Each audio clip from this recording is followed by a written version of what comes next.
स्वागत है मेरे प्यारे पवित्र आत्माओं। कमरे में सबसे जोर से बोलने वाला आमतौर पर वही होता है जो दांत पीसकर झूठ बोल रहा होता है, और चुने हुए तुम्हारे मामले में वे तुम पर ऐसे भाषण दे रहे हैं जो किसी ने मांगे भी नहीं थे। लेकिन यहाँ एक मोड़ है। वही लोग जिन्होंने तुम्हें अस्थिर, खतरनाक या दिमागी रूप से बीमार का लेबल दिया था, अब वे खुद ही बहुत संदिग्ध लग रहे हैं, क्योंकि उनकी कहानियाँ मेल नहीं खाती, उनकी ऊर्जा मेल नहीं खाती, और तुम पर उनका जुनून अब चिंता की तरह कम और वास्तविक समय में खुलते हुए एक लाइफ टाइम मूवी के खलनायक की तरह ज्यादा महसूस हो रहा है। तथ्य सामाजिक मनोविज्ञान में अध्ययन से पता चलता है कि जो लोग बाध्यकारी रूप से झूठ बोलते हैं, वे अक्सर समय के साथ अपनी ही कहानियों को बनाए रखने के लिए संघर्ष करते हैं। दिमाग इतनी सारी मनगढ़ंत बातों को संभालने से पहले ही गड़बड़ाने लगता है, और चलो बस इतना कहते हैं कि गड़बड़ी दिख रही है। ये अब इस बारे में नहीं है कि उन्होंने कहा कि तुमने क्या किया, ये इस बारे में है कि वे लोगों को ये विश्वास दिलाने के लिए इतने हताश क्यों थे कि तुम ही समस्या थे। तुम खामोश रहे हो, तुमने अपनी शांति बनाए रखी है, फिर भी किसी तरह तुम अभी भी उनके टूटे हुए प्रसारण में सुर्खी हो। क्यों? वे प्रक्षेपण करते हैं, वे इसे पलट देते हैं और हर किसी को ये समझाने की कोशिश करते हैं कि तुम ही पागल हो, क्योंकि अगर वे तुम्हें समस्या की तरह दिखा सकते हैं तो उन्हें कभी भी अपनी ही परछाई का सामना नहीं करना पड़ेगा। लेकिन यहाँ एक मोड़ है। आईने झूठ नहीं बोलते। उन्हें शायद वो पसंद न आए जो वे तुम में देखते हैं, लेकिन ये तुम्हारी गलती नहीं है। ये उनकी असुविधा है जो बोल रही है। ये उनका अपराध बोध, शर्म और अनहील्ड गंदगी है जो सतह पर आ रही है। तुमने उन्हें नुकसान से नहीं ट्रिगर किया, तुमने उन्हें सच्चाई से ट्रिगर किया, और सच्चाई का एक तरीका है नकाब को काटने का। इसीलिए वे तुमसे नाराज होते हैं, इसीलिए उन्हें जरूरत है कि तुम ही मुद्दा बनो, क्योंकि जिस सेकंड वे ये स्वीकार करते हैं कि तुम नहीं हो, उन्हें ये स्वीकार करना होगा कि वे हैं। तुम वो आईना बन गए जिसे वे चकनाचूर नहीं कर सकते, और जितना ज्यादा वे तुम्हारी छवि को विकृत करने की कोशिश करते हैं, उतना ही ज्यादा उनका अपना टूटा हुआपन दिखता है। ये तुम्हारा बोझ नहीं है, ये उनका हिसाब किताब है। चौथी बात, उन्होंने हर किसी को बताया कि तुम खतरनाक हो, लेकिन वही हैं जो पीछा करते रहते हैं, जांच करते रहते हैं और भटकते रहते हैं। उन्होंने लोगों को ये समझाने के लिए सब कुछ किया कि तुम ही खतरा थे। उन्होंने तुम्हें अप्रत्याशित, अस्थिर, किसी ऐसे के रूप में चित्रित किया जिससे सावधान रहना चाहिए। उन्होंने चेतावनियां दी, चिंता के रूप में प्रच्छन्न कहा, मैं सिर्फ लोगों की रक्षा करने की कोशिश कर रहा हूँ। लेकिन अब ये सबसे विडंबनापूर्ण तरीके से उल्टा पड़ रहा है, क्योंकि एकमात्र व्यक्ति जो निरंतर निगरानी मोड में लगता है वो है वे। उन्होंने कहा कि वे तुमसे डरते हैं, लेकिन वे तुम्हारी हर चाल को चुपचाप बार बार जुनूनी रूप से देख रहे हैं, और लोग इसे नोटिस करने लगे हैं। ये मेल नहीं खाता है। अगर कोई वास्तव में तुमसे डरता है तो वे अभी भी तुम्हारे अपडेट का अनुसरण क्यों कर रहे हैं? क्योंकि तुम्हारा अस्तित्व ही उनकी कल्पना को खतरा पहुंचाता है। तुम शांत हो, चमक रहे हो और विकसित हो रहे हो, और वे यहाँ भटक रहे हैं, गलत उदाहरण दे रहे हैं और लोगों को ये समझाने की कोशिश कर रहे हैं कि तुम पागल हो, जबकि वे खुद ही अपने झूठ में पसीना बहा रहे हैं। तो कमर कस लो, क्योंकि इस वीडियो में हम पर्दा पूरी तरह से वापस खींच रहे हैं। तुम सिर्फ उनके पागलपन का निशाना नहीं हो, तुम इस बात का सबूत हो कि वे झूठ बोल रहे हैं। और अब दर्शक वे ये नोटिस करने लगे हैं कि असली साइको कौन हो सकता है। तैयार? वे क्यों जानते हैं कि तुमने पिछले हफ्ते क्या पहना था, तुमने किससे बात की, तुम कहाँ गए और तुमने क्या पोस्ट किया। चलो अंदर चलते हैं। पहली बात, लोग महसूस कर रहे हैं कि खलनायक तुम नहीं हो। ये वो है जो तुम्हारी कहानी को, तुम्हारे जीवन को जिए बिना बताने का जुनूनी है। वे पहले कमरे को तुम्हारी कहानी के अपने संस्करण के साथ नियंत्रित करते थे। उन्होंने लोगों को सिर हिलाने, फुसफुसाने, तुम्हारे नाम के उल्लेख पर भौहें उठाने पर मजबूर कर दिया था। तुम उनके छोटे से नाटक में खलनायक थे, अस्थिर, वो जो फट गया, वो जिस पर भरोसा भरोसा नहीं किया जा सकता था। लेकिन यहाँ एक बात है, लोग अब देख रहे हैं और वे कुछ अजीब नोटिस करने लगे हैं। तुम कभी कहानी से मेल नहीं खाते थे। जो शब्द वे तुम्हें वर्णित करने के लिए इस्तेमाल करते हैं, वे तुम्हारे चलने के तरीके, तुम्हारे बोलने के तरीके या जिस तरह से तुम खुद को संभालते हो उसके साथ संरेखित नहीं होते हैं। तुम किसी ऐसे के लिए बहुत संयमित, बहुत जागरूक, बहुत बेपरवाह हो जो कथित रूप से पागल है। वो असंगति भ्रम को तोड़ रही है। सच तो ये है कि वे बहुत लंबे समय से और बहुत जोर से बात कर रहे हैं। जब कोई हमेशा तुम्हारा नाम सबसे पहले लाता है, हमेशा तुम्हारे चरित्र में नाटक जोड़ता है, हमेशा तुम्हें एक ऐसे तूफान का केंद्र बनाता है जो तुमने कभी नहीं बनाया, तो लोग सोचने लगते हैं वे इतने निवेशित क्यों हैं? वे अभी भी हर किसी को समझाने की इतनी कोशिश क्यों कर रहे हैं? क्योंकि किसी को भी सच्चाई पर विश्वास कराने के लिए भीख मांगने की जरूरत नहीं होती है, सिर्फ झूठ को जीवन समर्थन की जरूरत होती है। अब कमरा बदल रहा है। जो लोग कभी उन पर विश्वास करते थे, वे अब आंखें सिकोड़ रहे हैं। इसलिए नहीं कि तुमने खुद का बचाव किया, बल्कि इसलिए क्योंकि तुम्हारे जीवन ने किया। तुम चलते रहे, तुम उनकी कहानियों के वजन के नीचे नहीं ढहे। तुमने बदला नहीं लिया, गपशप नहीं की या जवाबी हमला नहीं किया। तुम सिर्फ बनते रहे। और हर बार जब वे अब तुम्हारा नाम बोलते हैं तो वे और ज्यादा हताश लगते हैं, ये समझाने की कोशिश करते हुए कि पागल व्यक्ति शांति में क्यों है। और वे ही हैं जो खुल रहे हैं। ये उल्टा पड़ रहा है। वे तुम्हारे कथित पागलपन के शिकार के रूप में देखे जाना चाहते थे, लेकिन अब वे ऐसे लगते हैं जैसे वे ही हैं जो छोड़ नहीं सकते, वे जो बहुत ज्यादा जुनूनी हैं, वे जो अभी भी तुम्हारी हर चाल देख रहे हैं जबकि तुम्हें समस्या कह रहे हैं। लोग टुकड़े जोड़ रहे हैं और तुम्हें एक उंगली उठाने की जरूरत नहीं है। तुम्हें बस वही बने रहना है जो तुम हो। झूठ जोरदार था, लेकिन तुम्हारी सच्चाई ये गूंज रही है। दूसरी बात, उनके झूठों को तुम्हारे विकसित होना बंद करने की जरूरत थी, लेकिन तुम बढ़ते रहे और पटकथा तोड़ दी। उन्होंने अपनी पूरी कहानी इस विचार के इर्द गिर्द बनाई थी कि तुम टूटे हुए थे, कि तुम कमजोर, अस्थिर या सिर्फ आत्मविनाश की प्रतीक्षा कर रहे थे। उनके दिमाग में तुम्हें भावनात्मक, आध्यात्मिक, मानसिक रूप से भंस जाना था। इसी तरह उनके घटनाओं का संस्करण समझ में आता था। उन्होंने उम्मीद की थी कि तुम हर किसी के सामने बिखर जाओगे ताकि वे कह सकें, देखो कहा था। लेकिन तुमने नहीं किया। तुम बढ़ते रहे, तुम विकसित होते रहे और ठीक यहीं पर सब कुछ बिखरने लगा। तुम्हारे लिए नहीं, बल्कि उनके लिए। तुम्हें कभी भी बेहतर नहीं बनना था।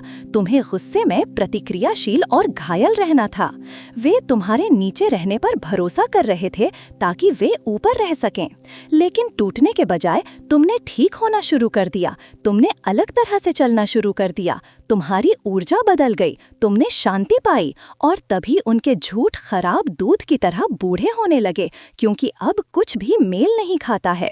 जिस व्यक्ति को उन्होंने खतरनाक बताया था, वो इतना शांत कैसे घूम रहा है? ये डर नहीं है, ये धुन है। ये कोई ऐसा है जो तुम्हारी हर चाल को ट्रैक करने के लिए हताश है, क्योंकि वे डरते हैं कि तुम उन्हें गलत साबित कर दोगे। और जिस पल तुम्हारी सच्चाई दिखाई देने लगती है, उनकी पूरी पटकथा ढह जाती है। वे दूसरों की रक्षा करने की कोशिश नहीं कर रहे थे, वे कहानी को नियंत्रित करने की कोशिश कर रहे थे। लेकिन जितना ज्यादा वे देखते हैं, उतने ही ज्यादा वे उजागर हो जाते हैं, क्योंकि सामान्य लोग आगे बढ़ जाते हैं। सामान्य लोग किसी ऐसे पर जुनून नहीं करते हैं जिसे वे निपटने के लिए बहुत खतरनाक होने का दावा करते हैं। निरंतर जासूसी, नकली खाते, आकस्मिक दर्शन और फुसफुसाहट अभियान अब और डर नहीं दे रहे हैं, वे अस्थिर दे रहे हैं। ये चिंता की तरह कम और मजबूरी की तरह ज्यादा दिखने लगा है। और जिन लोगों को उन्होंने समझाने की कोशिश की, वे विरोधाभास को नोटिस कर रहे हैं। वे खामोश सवाल पूछ रहे हैं। पागल व्यक्ति शांति से क्यों जी रहा है जबकि पीड़ित अभी भी बर्तन हिला रहा है? खतरनाक व्यक्ति एक शब्द क्यों नहीं कह रहा है जबकि जिसने सुरक्षा के लिए रोया, वो बात करना, देखना और जांच करना बंद नहीं कर सकता? क्योंकि जब कोई वास्तव में खतरनाक होता है तो तुम दूर। जिसे उन्होंने पागल कहा था, वो अब केंद्रित, जमीन से जुड़ा और अपने उद्देश्य में चमक कैसे रहा है? वे तुम्हारे उस संस्करण पर पकड़ खो रहे हैं जो उन्होंने बनाया था, और वे झूठ को तेजी से अपडेट नहीं कर सकते तो वे दोगुना हो जाते हैं। वे पहुंचने लगते हैं, वे उसी थकी हुई कहानी में नए अध्याय जोड़ने की कोशिश करते हैं, लेकिन अब कोई इसे खरीद नहीं रहा है, क्योंकि तुम्हारा विकास यह स्पष्ट करता है कि वे कभी भी सच्चाई नहीं बता रहे थे, वे सिर्फ तुम्हें पीछे रोकने की कोशिश कर रहे थे। तुम्हारे विकास ने भ्रम को बर्बाद कर दिया और वे इससे नफरत करते हैं, क्योंकि अब ये सिर्फ तुम्हारे ठीक होने के बारे में नहीं है, ये उनके उजागर होने के बारे में है। तुम्हारा उत्थान उनका खुलना है। तुम्हें सिर्फ बिखरना नहीं था, तुम्हें वही रहना था ताकि वे ये दिखावा करना जारी रख सकें। लेकिन अब तुम्हारे बगल में वे फंसे हुए लगते हैं, वे जुनूनी लगते हैं और वे ऐसे लगते हैं जैसे वे ही हैं जो कभी नहीं बढ़े। इसीलिए वे गुस्से में हैं, इसीलिए वे बात करना बंद नहीं कर सकते, क्योंकि तुम्हारा अकेला अस्तित्व इस बात का सबूत है कि वे पहली बार में तुम्हारे बारे में कभी भी सही नहीं थे।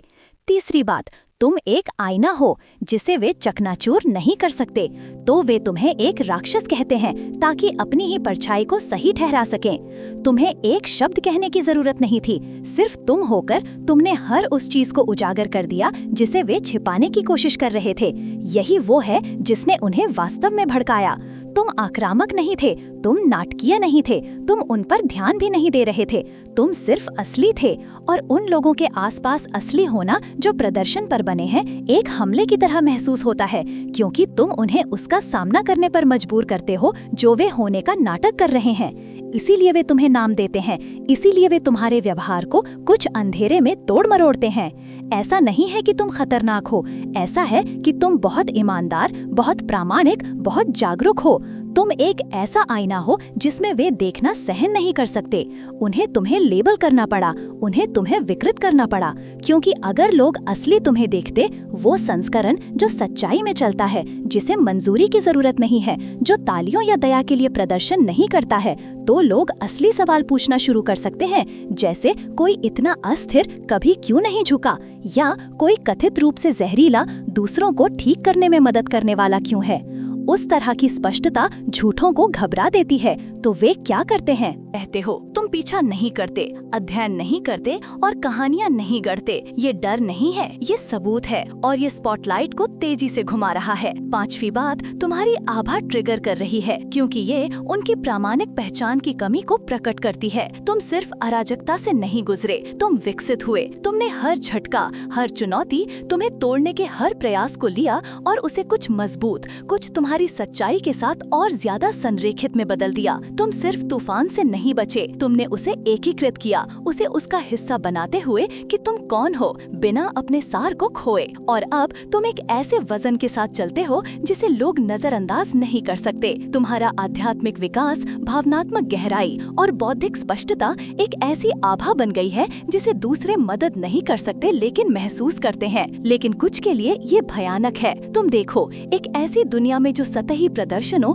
और मुखौटों पर पनपती है, तुम उनकी सावधानी पूर्वक बनाई गई छवि के लिए एक सीधे खतरे हो। उन्होंने खुद को झूठ और उथली मान्यताओं पर बनाने में इतना समय बिताया है कि जब वे तुमसे आमने सामने आते हैं तो उन्हें अपनी खुद की प्रामाणिकता की कमी का सामना करना पड़ता है। तुम्हारी अकेली उपस्थिति उन्हें ये देखने पर मजबूर करती है कि उनका जीवन कितना खाली हो गया है, वे सच्चाई से कितनी दूर भटक गए हैं, एक भ्रम को बनाए रखने के पक्ष में। इसीलिए वे भड़कते हैं, इसीलिए वे तुम्हें बदनाम करने की कोशिश करते हैं। वे उस तरीके को सहन नहीं कर सकते जिस तरह से तुम उन्हें छोटा, खोया हुआ और खोखला महसूस कराते हो। उन लोगों के लिए जो सिर्फ शो, अभिनय और प्रदर्शन के बारे में है, गहराई खतरनाक है, ये असहज है, ये उनकी असुरक्षाओं, उनकी अक्षमता पर एक रोशनी डालती है कि वे खुद से या दूसरों से सतह से परे जुड़ सकें। वे इस तथ्य को नहीं संभाल सकते कि तुम्हें मौजूद रहने के लिए मंजूरी की जरूरत नहीं है, तुम्हें नकली मान्यता या खाली प्रशंसा की जरूरत नहीं है। और ठीक यही कारण है कि वे तुम्हें साइको या अस्थिर कहेंगे। वे गहराई की उम्मीद नहीं कर रहे थे, वे एक गंदगी की उम्मीद कर रहे थे। उन्होंने मान लिया था कि लोगों के पास छिपी हुई शिकायतें होंगी जो उगलने के लिए तैयार होंगी, लेकिन इसके बजाय उन्होंने परिवर्तन, उपचार और प्रेरणा की गवाहियां सुनी। और जिए हुए अनुभव के खिलाफ तर्क करने का कोई तरीका नहीं है। तुम अफवाहों को खारिज कर सकते हो, तुम गपशप से इनकार कर सकते हो, लेकिन तुम उस तरीके को नहीं मिटा सकते जैसा किसी ने महसूस किया था जब किसी और व्यक्ति ने उनके जीवन को बेहतर के लिए बदल दिया था। हर जवाब जो उन्हें मिला उसने उन्हें एक ऐसी हकीकत का सामना कराया जिसका वे सामना नहीं करना चाहते थे। तुम्हारी उपस्थिति शक्तिशाली थी। तुम्हारा जीवन सिर्फ एक गुजरती हुई छाप नहीं थी, इसकी दूसरों के दिलों और दिमागों में जड़ें थीं। ये उस तरह की विरासत है जो खुद को बिना घोषणाओं या भव्य इशारों के बनाती है। ये किसी ऐसे व्यक्ति का खामोश लेकिन स्थायी सबूत है जो प्रामाणिक रूप से जीता है। और जब वे निराश खड़े थे तब मान्य खड़े थे, इसलिए क्योंकि तुमने खुद का बचाव नहीं किया, बल्कि इसलिए क्योंकि दूसरों ने तुम्हारी कहानी को उनमें रखा। उन्हें बहुत देर से एहसास हुआ कि जितना ज्यादा उन्होंने तुम्हारे चरित्र की पूछताछ करने की कोशिश की, उतना ही ज्यादा उन्होंने तुम्हारी ईमानदारी के प्रभाव को उजागर किया। तुम्हें सिर्फ पसंद या सम्मान नहीं किया जाता था, तुम्हें याद किया जाता था। और उस तरह की छाप को चुप नहीं कराया जा सकता, चाहे उन्होंने कितनी भी मेहनत की हो। 13वीं बात, उनके सवाल ईर्ष्या के इकबाल बन गए। जो उन्हें एहसास नहीं हुआ वो यह था कि उनके सवालों में वजन था, उस तरह का नहीं जो तुम्हें बुरा दिखाता था, बल्कि उस तरह का जो उन्हें उजागर दिखाता था। हर बार जब वे तुम्हारा नाम उठाते तो इसे चिंता या आकस्मिक बातचीत के रूप में प्राप्त नहीं किया जाता था। लोग अंडरटोन सुन सकते थे। जो जिज्ञासा नहीं थी ये ईर्ष्या थी, ये जांच नहीं थी ये जुनून था। जिस तरह से वे बार बार तुम्हारे जीवन, तुम्हारे विकल्पों और तुम्हारे नाम के चारों ओर चक्कर लगाते थे, उसने हर किसी को ये स्पष्ट कर दिया कि कुछ गहरा उन्हें प्रेरित कर रहा था, और वो सच्चाई नहीं थी। गंदगी इकट्ठा करने के बजाय जो उन्होंने इकट्ठा किया वो था संदेह। लोग ढर्रा नोटिस करने लगे। तुम उन पर इतने केंद्रित क्यों हो? तुम किसी ऐसे के बारे में क्यों पूछते रहते हो जो स्पष्ट रूप से सम्मानित और प्रशंसित है? उनके सवालों ने तुम्हारे बारे में संदेह बोने के बजाय उनमें संदेह बोया। ये स्पष्ट हो गया कि ये कुछ भी छिपा हुआ उजागर करने के बारे में नहीं था, ये उनकी ईर्ष्या को मान्यता करने की उनकी जरूरत के बारे में था। और जब ईर्ष्या पूछताछ को प्रेरित करती है तो ये हमेशा खुद को प्रकट करती है। उनकी हठ उनका इकबाल बन गई। तुम्हारे चरित्र में हर जांच, नकारात्मकता के लिए मछली पकड़ने का हर प्रयास उन पर बताता था। ये दिखाता था कि तुम उनके दिमाग में कितनी जगह घेरते हो, वे तुम्हारी उपस्थिति से कितने बेचैन हैं, और वे अपनी नाराजगी को सही ठहराने के लिए कुछ ढूंढने के लिए हताश हैं। लोगों ने इसे स्पष्ट रूप से देखा। तुम एक माइक्रोस्कोप के नीचे नहीं थे, वे थे। विडंबना यही है कि ईर्ष्या छिपाने के लिए सबसे मुश्किल चीजों में से एक है। ये लहजे शरीर की भाषा और शब्दों के चुनाव के माध्यम से बहती है, और इस मामले में ये उनकी पूछताछ के माध्यम से बहती थी। तुम्हें दोषी दिखाने के बजाय इसने उन्हें छोटा बना दिया। तुम्हारी खामियों को उजागर करने के बजाय इसने उनकी असुरक्षा को उजागर कर दिया। लोग देख सकते थे कि कोई भी इतनी मेहनत से एक इतने सम्मानित जीवन में खुदाई करने का सिर्फ एक ही कारण यही है कि वे उस रोशनी को नहीं संभाल सकते जो उससे चमकती है। तो अंत में उनकी पूछताछ उल्टी पड़ गई। जो तुम्हारे ऊपर एक छाया डालने वाला था उसने सिर्फ उनकी ईर्ष्या को रोशन किया। उन्हें शब्दों के साथ इकबाल करने की जरूरत नहीं थी, उनके कार्यों ने ये सब कह दिया। हर बार जब वे तुम्हें उठाते तो ये तुम्हारे बारे में कम और उस ईर्ष्या के बारे में ज्यादा था जिसे वे समाहित नहीं कर सकते थे, और अब हर कोई इसे जानता है। 14वीं बात, वे चाहते थे कि तुम्हारा नाम दागदार हो, लेकिन उसे ताज पहना दिया गया। वे एक मिशन के साथ गए थे, तुम्हारे नाम को कीचड़ में घसीटना, ताकि कोई भी तुम्हें फिर से वैसा ना देखे। उन्होंने कल्पना की कि फुसफुसाहटें अफवाहों में बदल जाएंगी, अफवाहें सर्वसम्मति में बदल जाएंगी, और सर्वसम्मति उस दागदार विरासत में बदल जाएगी जो वे तुम्हारे लिए चाहते थे। लेकिन यहाँ जीवन की विडंबना सबसे गहरी कटी। तुम्हारे नाम को दागदार करने के उनके वही प्रयास सिर्फ उसे और चमकाते थे। जितना ज्यादा उन्होंने नकारात्मकता को धकेला, उतना ही ज्यादा लोगों ने सम्मान, प्रशंसा और सच्चाई के साथ मुकाबला किया। जो कीचड़ होना था वो सोना बन गया, जिसने तुम्हारे ताज को उजागर किया। तुम्हारे पक्ष में बोला गया हर शब्द एक गहना बन गया, एक गवाही जिसे खरीदा या गढ़ा नहीं जा सकता था। और ये उथली तारीफें भी नहीं थीं, ये वजन के साथ लड़ित थीं। लोग दया या दायित्व से तुम्हारी प्रशंसा नहीं कर रहे थे, वे तुम्हारे चरित्र का कहानियों, यादों और इस बात के जीते जागते सबूत के साथ बचाव कर रहे थे कि तुम लगातार किस तरह के व्यक्ति रहे हो। उस तरह का बचाव मंचित नहीं किया जा सकता है, ये जैविक है, ये अविवाद्य है। और हर एक बार जब ये सामने आया तो ये उस ताज में एक और गहना बन गया जो तुमने कभी मांगा नहीं लेकिन कमाया। इस बीच जो लोग तुम्हारी गिरावट चाहते थे उन्हें खामोशी में बैठना पड़ा, जबकि उनकी योजना सबसे अपमानजनक तरीके से उल्टी पड़ गई। वही दर्शक जिसे उन्होंने जहर देने की कोशिश की थी तुम्हारे गवाह बन गए, और इससे भी बदतर तुम्हारे रक्षक। वे ये नहीं समझ सके कि जिन लोगों से उन्होंने निंदा में शामिल होने की उम्मीद की थी वही लोग कैसे बन गए जिन्होंने तुम्हारा नाम और ऊंचा उठाया।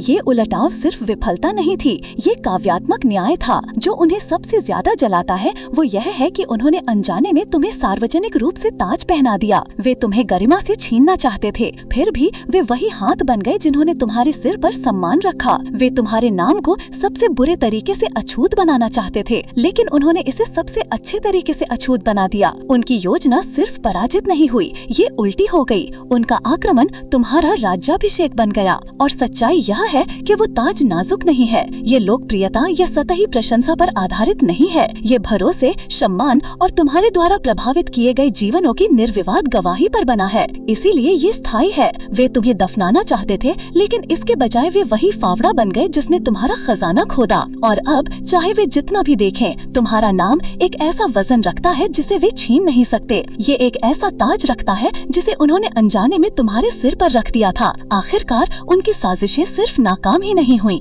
बल्कि तुम्हारी ताकत का सबसे बड़ा सबूत बन गईं। वे गंदगी ढूंढ रहे थे, लेकिन उन्हें सोना मिला। वे गकौती की कानाफूसी चाहते थे, लेकिन उन्हें सम्मान की गवाहियाँ मिली। उन्होंने सोचा कि वे तुम्हारी कहानी लिख सकते हैं, लेकिन सच्चाई पहले से ही उन लोगों के दिलों में लिखी हुई थी जिन्हें तुमने छुआ था। तुम्हें तम करने की हर कोशिश ने सिर्फ ये दिखाया कि तुम कितने गहरे सम्मानित, विश्वसनीय और प्रशंसित हो। और सबसे मजेदार बात यह है कि तुम्हें कभी अपना बचाव करने की जरूरत नहीं पड़ी। तुम्हारी जिंदगी ने खुद ही सब कुछ कह दिया। और जब सच्चाई सामने आई तो वे नहीं थे जो परेशान या जुनूनी दिख रहे थे, बल्कि तुम थे। उनके सवालों ने उनकी ईर्ष्या को उजागर कर दिया, उनके झूठ ने उनकी कमजोरी को, और उनके साजिशों ने तुम्हारी नियति पर उनकी शक्ति की कमी को। सबसे काव्यात्मक हिस्सा, वही हाथ जिन्होंने तुम्हें गरिमा से छीनने की कोशिश की, उन्होंने ही दर्शकों के सामने तुम्हें सम्मान का ताज पहना दिया। वे शर्म चाहते थे, लेकिन तुम महिमा के साथ चले गए। वे खामोशी चाहते थे, लेकिन उन्हें सिर्फ प्रशंसा का एक ऐसा कोरस मिला जिसे नजरअंदाज करना नामुमकिन था।